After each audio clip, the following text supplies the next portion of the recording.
আজ ২৬শে নভেম্বর সারা ভারতবর্ষব্যাপী ট্রেড ইউনিয়নের ডাকা সাধারণ ধর্মঘটে সামিল হয়েছেন বিভিন্ন স্তরের মানুষজন। কেন্দ্রের যে নীতি, সেই নীতির বিরুদ্ধে আজকের এই ধর্মঘট। হলদিয়া শহর বন্দরের মধ্যে কাজ স্বাভাবিক হয়েছে বলে যেমন দাবি করেছেন ইউনিয়নের নেতৃত্বরা, ঠিক তেমনিভাবে সিআইটিউ পূর্ব মেদিনীপুর জেলা সম্পাদক মণ্ডলীর সদস্য লক্ষ্মী সামন্ত বলেন, তারা বন্দরে কাজ করেন, তারা স্থায়ী শ্রমিক। নৈতিকভাবে এই বন্ধকে সমর্থন করলেও তাদের বেতন কাটা যাবে এই ভয়ে তারা আজকের এই কাজে যোগদান করেছেন। কিন্তু এই বন্ধ আমাদের সার্বিক সার্থকতা হয়েছে। এই বন্ধকে সাধারণ মানুষ সমর্থন করেছেন এবং সকলেই আজকের কাজ বন্ধ রেখে বেশিরভাগ মানুষ এই বন্ধের সমর্থনে দাঁড়িয়েছেন। আপনারা দেখছেন হলদিয়া নিউজ। কলকাতা হলদিয়া মজদুর সংঘের সাধারণ সম্পাদক প্রদীপ বিজলি কি বললেন? আজ বিরোধী দলগুলি ডাকা বামপন্থী এবং কংগ্রেসের মিলিত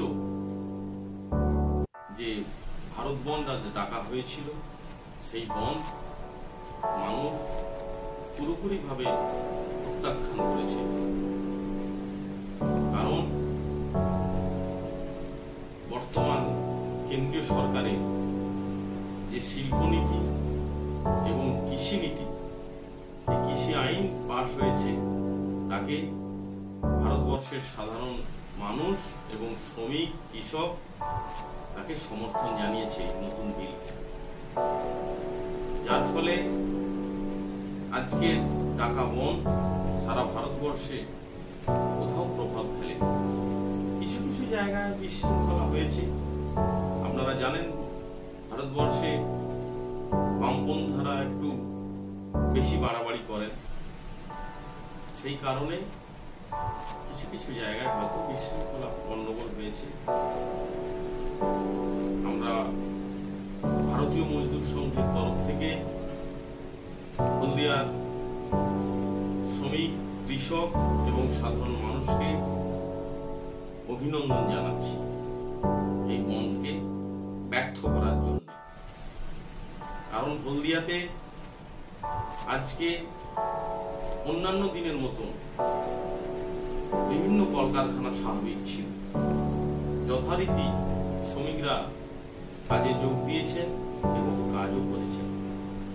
সাথে সাথে হলদিয়া বন্দরেও আজকে অন্যান্য দিনের মতো স্বাভাবিক সবই ছিল, কাজকর্ম স্বাভাবিক ছিল, জাহাজে পণ্য ওঠানামার কাজও সচল ছিল। স্বাভাবিক কারণে